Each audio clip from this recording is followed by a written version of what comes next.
Muito bem, amados, com a graça de Deus, chegamos ao nosso sétimo encontro, tratando do livro de Apocalipse. Lembre-se, bem-aventurado aqueles que leem, aqueles que ouvem as palavras da profecia e guardam as coisas nelas escritas, pois o tempo está próximo. E hoje eu quero me ater apenas entre o versículo 17 e 20 do primeiro capítulo ainda, onde João acabou de ter a visão do Cristo glorificado, Cristo ressurreto, Cristo que venceu a morte. Ele tem essa visão e ele fica, como ele mesmo diz, cai como morto. Então ele escreveu no versículo 17: Quando o vi, caí a seus pés como morto, porém ele, Jesus, pôs sobre mim a mão direita, dizendo: Não temas, eu sou o primeiro e o último, aquele que vive. Estive morto e eis que estou vivo pelos séculos dos séculos, e tenho as chaves da morte e do inferno. Escreve, pois, as coisas que vistes, as coisas que são e as que hão de acontecer depois destas. Aí ele termina esse pedacinho dizendo o seguinte: quanto ao mistério das 7 estrelas que viste na mão direita e dos 7 candeeiros de ouro, as 7 estrelas são os anjos das 7 igrejas e os 7 candeeiros são as 7 igrejas. Nós vimos isso no encontro passado. Mas aqui eu quero destacar a situação de João. João primeiro ouviu, João viu, agora ele caiu. João caiu como morto diante do Cristo que venceu a morte.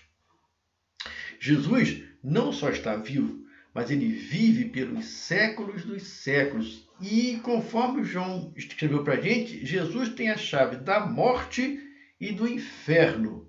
Ou seja, a chave da morte, a que abre os nossos túmulos, quer seja para nós entrarmos neles, quer seja para que nós saiamos deles, a chave destes túmulos está nas mãos de Jesus. Nós cristãos não tememos mais a morte, pois a chave dos nossos túmulos estão nas mãos de Jesus Cristo. Difícil essa palavra, dura essa palavra. Então ele fala da situação da morte. Mas antes de entrar mais nesse detalhe da morte, eu quero falar um pouquinho também sobre o inferno.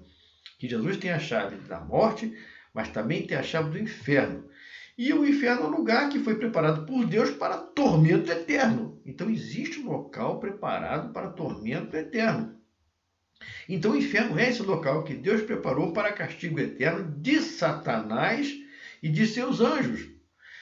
Mas, infelizmente e consequentemente, aqueles que não creem, que não aceitam a Jesus, que não entendem o plano salvífico que o Senhor preparou e está nas mãos de Jesus, que não entendem a palavra do Espírito Santo, infelizmente esses vão vão ter o mesmo destino que Satanás e seus anjos.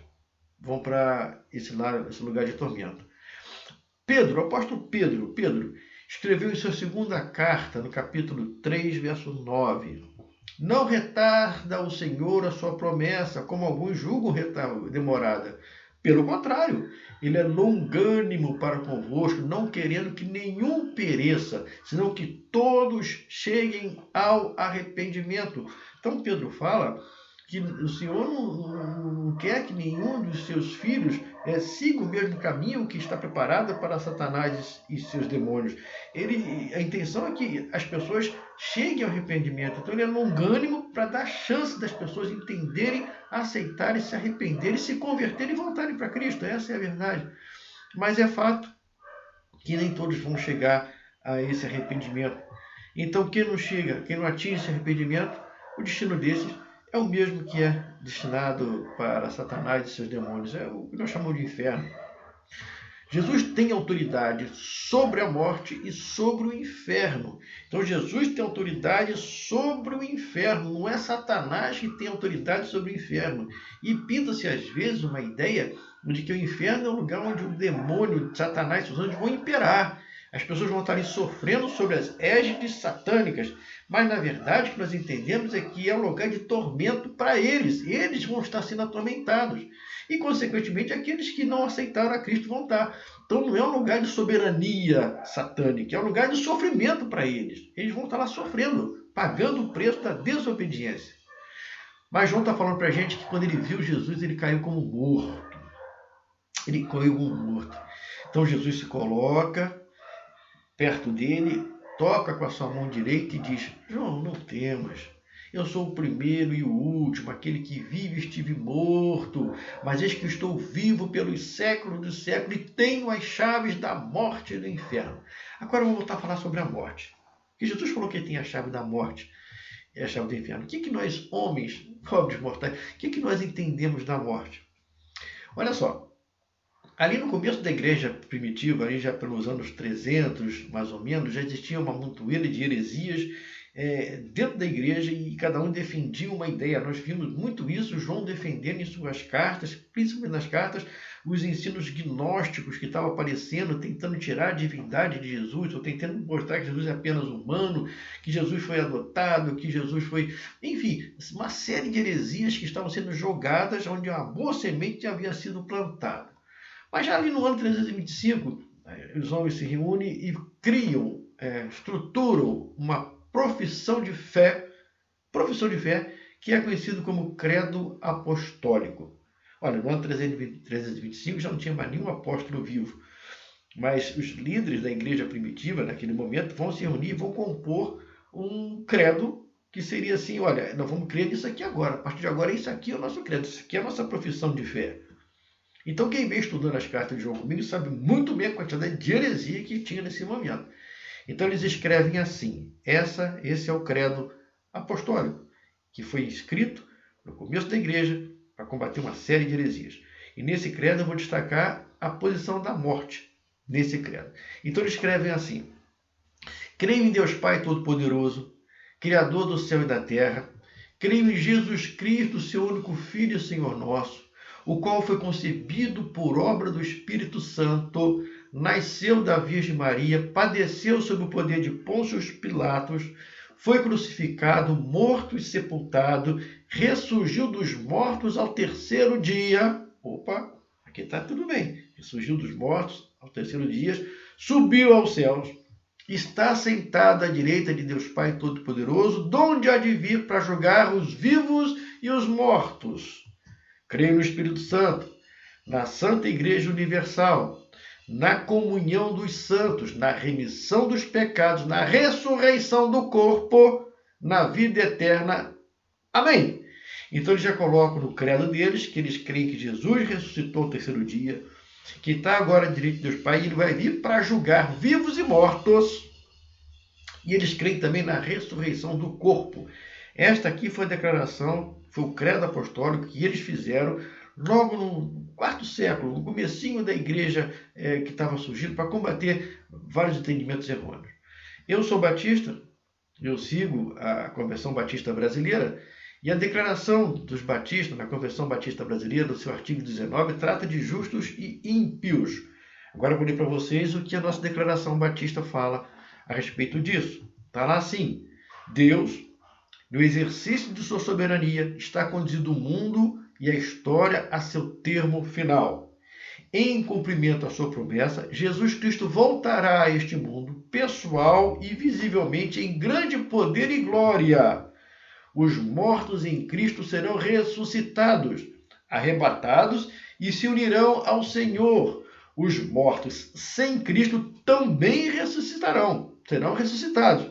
Conquanto os crentes já estejam justificados pela fé, todos os homens comparecerão perante o tribunal de Jesus Cristo para serem julgados, cada um segundo as suas obras, pois através destas é que se manifestam os frutos da fé ou os frutos da incredulidade. Os ímpios, condenados e destinados ao inferno, lá sofrerão castigo eterno separados de Deus. Os justos, com seus corpos glorificados, receberão seus galardões e habitarão para sempre no céu com o Senhor. Então nós temos aqui o credo apostólico do comecinho da igreja primitiva, e que é válido, é forte as declarações dele escritas. E aqui nós temos também a instrução da Convenção Batista Brasileira sobre esse assunto, que também é extremamente importante, é sólida, é fato.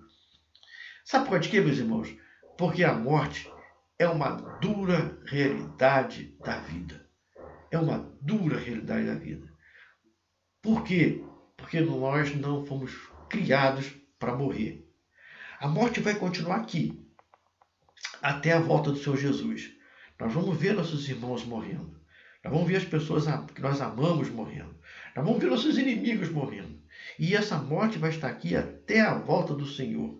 Porque a morte é o último inimigo a ser vencido. Está lá. Em 1 Coríntios 15, 26, o Paulo falando. É o último inimigo a ser vencido. A morte vai ficar aqui entre nós. E nós vamos continuar sentindo o gosto amargo da morte até a volta de Jesus voltar. Então Jesus vai voltar com poder e grande glória. E então é certo que haverá um juízo final. Tanto o credo apostólico como a Convenção Batista Brasileira admite que haverá um juízo final. Haverá ressurreição tanto de justos quanto de ímpios. Haverá novo céu, nova terra. Haverá também castigo eterno. Isso é fato. O salmista, o Salmo 39, verso 4, ele já falava assim: dá-me a conhecer, Senhor, o meu fim e com a soma dos meus dias, para que eu reconheça a minha fragilidade. Destes aos meus dias o cumprimento de alguns palmos.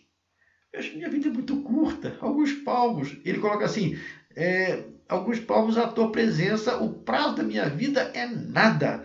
O salmista fala que são 70, 80, 90, 100 anos. Diante do Senhor é nada. Ele fala assim, na verdade, todo homem, por mais firme que esteja, é pura vaidade. Com efeito passa o homem como uma sombra, em vão se inquieta, amontoa tesouros e não sabe quem os levará. Eu, Senhor, que espero, a minha esperança está no Senhor, tu és a minha esperança. O salmista fala isso. Então todo homem foi feito para viver eternamente. O homem não foi feito para morrer. A morte, a desobediência veio como consequências do pecado. A morte é uma consequência do pecado. A desobediência é consequência do pecado. E o pecado, quando veio até nós, ele trouxe dois tipos de mortes. Ele trouxe a morte espiritual e trouxe a morte física. Vou explicar para vocês. Quando você lê Gênesis 2, a partir do verso 15, você encontra o seguinte: tomou, pois, o Senhor Deus ao homem e colocou no jardim do Éden para cultivar e guardar. O Senhor Deus, lhe deu esta ordem: de toda a árvore do jardim comerás livremente, mas da árvore do conhecimento do bem e do mal não comerás, porque no dia em que dela comeres, certamente morrerás. Então o Senhor falou, quando você comer da fruta, você vai morrer. Adão e Eva comeram, mas não morreram fisicamente. O Senhor não acabou de falar que se eles comessem, eles morreriam? Mas ali, eles morreram sim. Não morreram fisicamente, mas morreram espiritualmente. Adão e Eva não morreram fisicamente falando quando comeram da árvore. A árvore não era venenosa, como a gente conhece do veneno, que você ingere e em poucos momentos você está morto. Mas Adão e Eva comeu e não morreram fisicamente, mas morreram sim espiritualmente. Toda a raça humana morreu espiritualmente junto com o pecado original. Eles morreram espiritualmente. Paulo vai escrever aos Efésios, lá no capítulo 2, verso 1, Paulo escreve assim: ele quem? Jesus Cristo, vos deu vida, estando vós mortos em vossos delitos e pecados, nos quais andaste outrora. Então, o evangelho do Senhor Jesus, a palavra do Senhor Jesus, deu vida para aqueles que estavam mortos. Os mortos espiritualmente, quando escutam o evangelho e aceitam a palavra do Senhor Jesus, têm a vida eterna. A morte espiritual ali já vai ser selada, não vai ter mais poder. Olha só, antes da conversão, nós estávamos mortos espiritualmente falando, mortos andando pelas cidades, pelas ruas, mas mortos espiritualmente, mortos em nossos delitos e pecados. Aí quando nós ouvimos a palavra regeneradora do Evangelho, nós aceitamos a Cristo, nos convertemos a Ele, nós ganhamos vida espiritual. Mas o pecado também trouxe a morte física. Além da morte espiritual que eu estou defendendo aqui agora, a morte física está apresentada em Gênesis 3,19. Quando depois do pecado, que Adão, Eva e a serpente vão receber a sua sentença, o Senhor falou para o homem: do suor do teu rosto comerá o teu pão até que te tornes a terra, porque dela foste formado, porque tu és pó, e ao pó tornarás. Aqui está a morte física, a morte fisiológica do corpo, que vai apodrecer, vai virar pó. Mas a obra redentora de Cristo Jesus abrangeu a remissão de todos os resultados do pecado, quer seja a morte física, quer seja a morte espiritual. É por isso que João está falando e escrevendo para a gente que ele tem a chave da morte.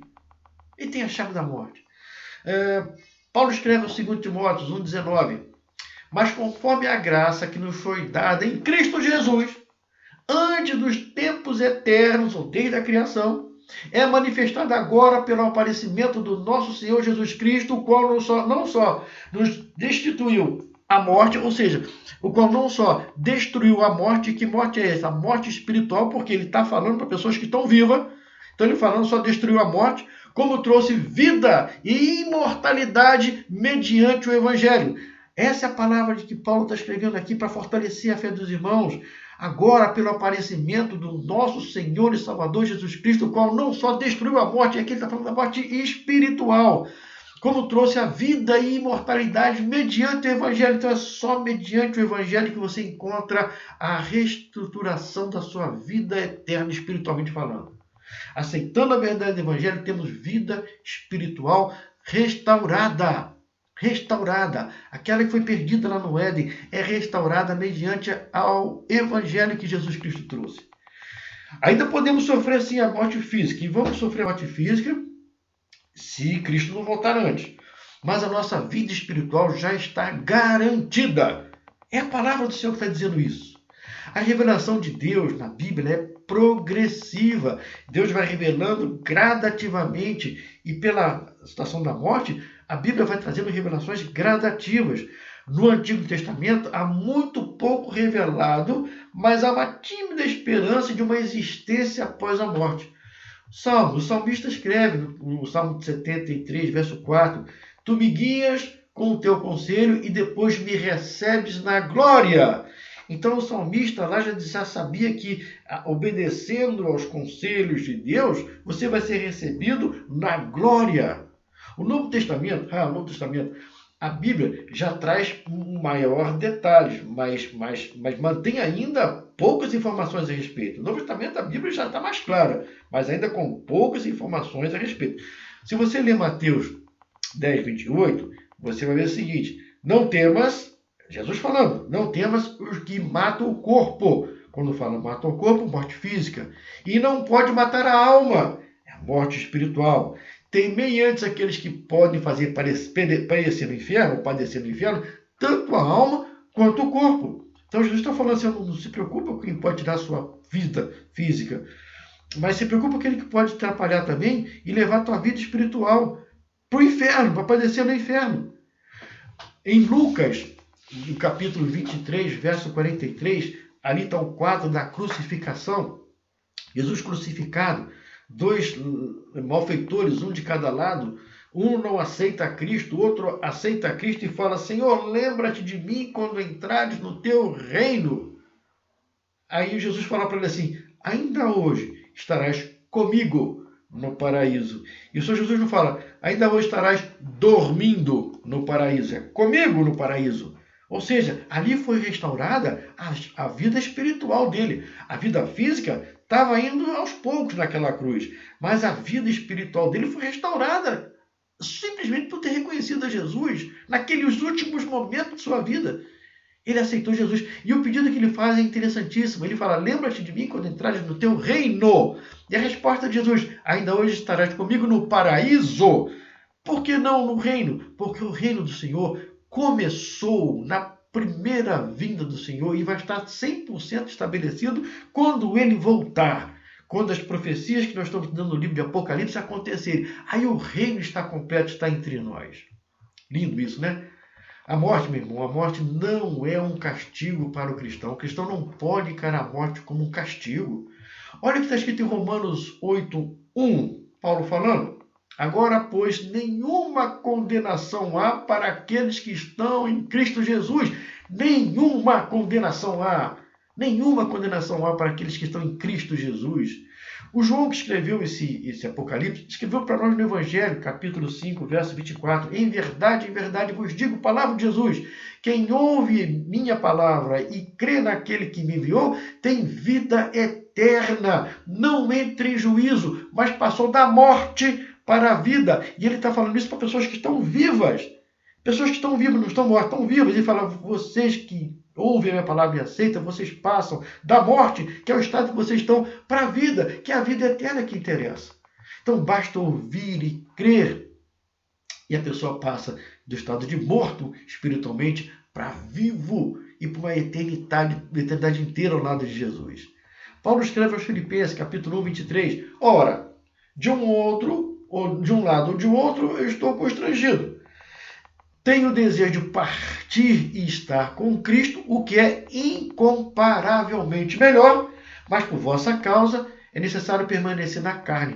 Então ele está falando para os Filipenses, eu estou aqui por vocês, explicando, ensinando a palavra de Deus, mas eu sei que é incomparavelmente melhor estar com Cristo. Ou seja, sair da vida física, partir para a espiritual ao lado do Senhor. Essas são as palavras que o apóstolo Paulo, que conheceu a Cristo, diz para a gente. Ele descreve para a gente em Romanos 14, 8, porque se vivemos, para o Senhor vivemos. Se morremos, para o Senhor morremos. Quer, pois, vivamos ou morramos, somos do Senhor. A alegria dele está nessa certeza da vida eterna que ele adquiriu ao defender Jesus Cristo, ao aceitar Jesus Cristo, ao se arrepender das práticas que ele fazia e se voltar completamente para a obra do Senhor, se entregar para a obra do Senhor. Então ele sabe que se ele está vivendo, o que for que ele esteja vivendo, alegria, tristeza, perseguição, dor, sofrimento, não interessa. Ele faz aquilo por Cristo. E ele sabe que depois vem a vida eterna, que é incomparavelmente melhor. O Novo Testamento, meu irmão, o Novo Testamento, ele nos incentiva a ver a nossa própria morte, não com temor, mas com alegria, esperança de estar perto de Cristo. Romanos 8, de 38 a 39, Paulo fala, porque eu estou bem certo que nem a morte, nem a vida, nem os anjos, nem os principados, nem as coisas do presente, nem do porvir, nem os poderes, nem a altura, nem a profundidade, nem qualquer outra criatura poderá me separar do amor de Deus que está em Cristo Jesus, nosso Senhor. Essa é a certeza de um crente, essa é a certeza de um cristão. Nada deve ser trocado pelo amor de Jesus Cristo.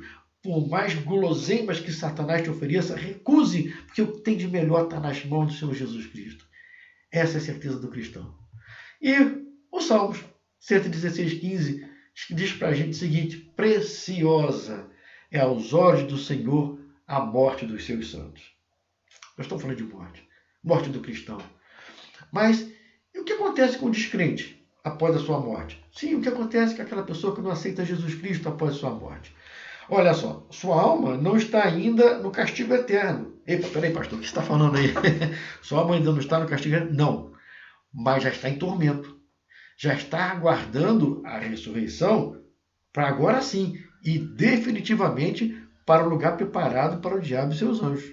Isso aqui é importante, meus irmãos, isso aqui é extremamente importante. Não há segunda chance de aceitar a Jesus Cristo depois da morte. Enquanto você está vivo, tem condições de aceitar a Cristo, que seja no último instante, como aquele salteador do lado de Jesus aceitou e foi digno de entrar no paraíso com o Senhor Jesus.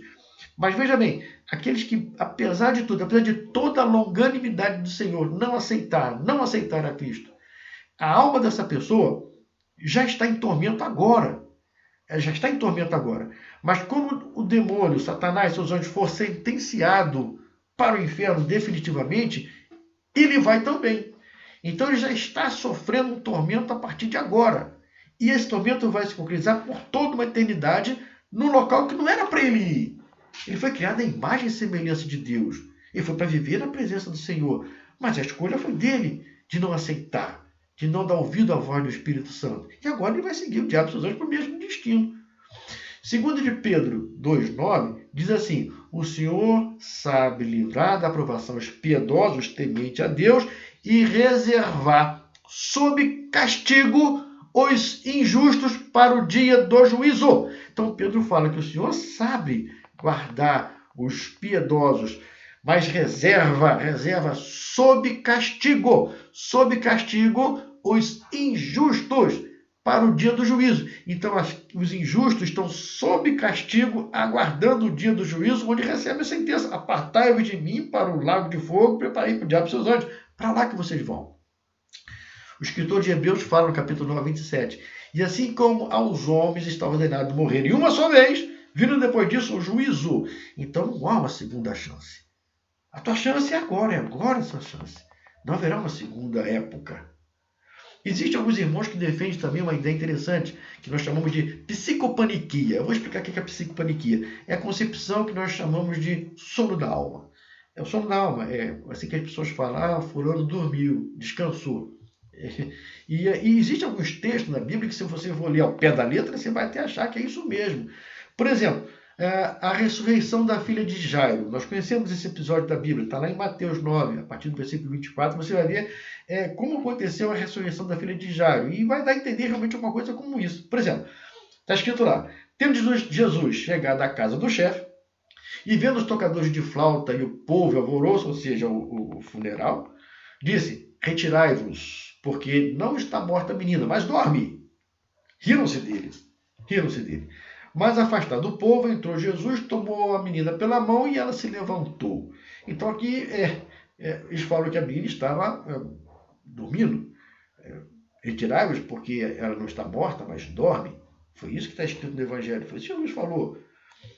Mateus, capítulo 27, 52, no momento da morte de Jesus, está escrito lá: abriram-se os sepulcros e muitos dos corpos dos santos que dormiam, ressuscitaram. O mesmo João, que escreve Apocalipse, escreveu no capítulo 11, verso 11 do Evangelho, tratando da ressurreição de Lázaro. Jesus fala: nosso amigo Lázaro adormeceu, mas vou despertá-lo.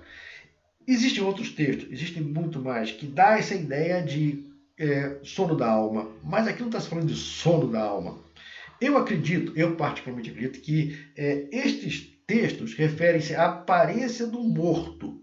É um eufemismo para retratar a morte, que é temporária. Ou seja, assim como a pessoa que está dormindo, uma hora vai acordar, quem está morto, uma hora vai ressuscitar. Eu penso assim, que a morte é um estado consciente, provisório, temporário e incompleto. Porque, conforme nós entendemos com Pedro, fala que os ímpios estão sob castigo. E como nós vimos a palavra de Jesus lá na crucificação: ainda hoje estarás comigo, e não dormindo no paraíso. Então a ideia do sono da alma, nesses textos, eu posso entender que a morte é um estado consciente, a pessoa vai estar consciente, provisório, temporário e incompleto. Mas na frente do livro de Apocalipse, lá pelos selos do Apocalipse, lá pelo quinto, sexto selo de Apocalipse, nós vamos ver a alma daqueles que já morreram em Cristo Jesus, com vestes salpicadas de sangue, embaixo do altar, clamando pelo Senhor para que abrevie os tempos. Então as almas daquelas pessoas estão vivas, estão conscientes, estão ali clamando ao Senhor. Faz parte do livro do Apocalipse, então vamos estudar isso aqui ainda. Então, a ideia de que a alma fica dormindo, não é bem isso que eu entendo lendo a Bíblia, não.